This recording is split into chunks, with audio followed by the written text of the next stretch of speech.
সৃষ্টি করেছে।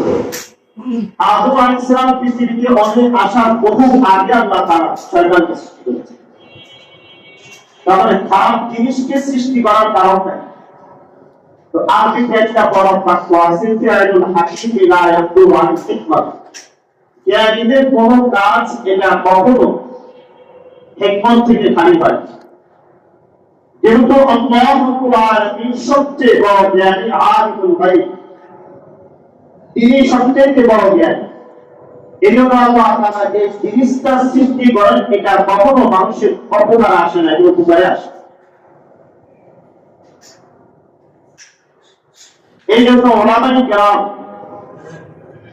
পাকিস্তানের একজন আলিম হযরত মাওলানা জুলফিকার আহমদ নকশবন্দি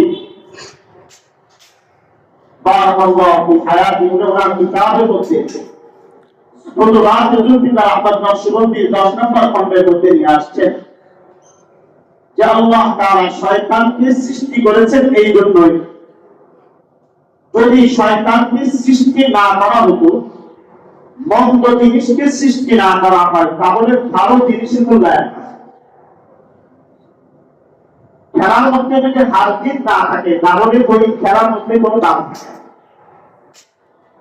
যখন আপনার ছেলের প্রতিযোগিতার মধ্যে 1 নাম্বার হলো, যখন আপনি বলেন সম্পাস বাড়া সবাই করে দিন।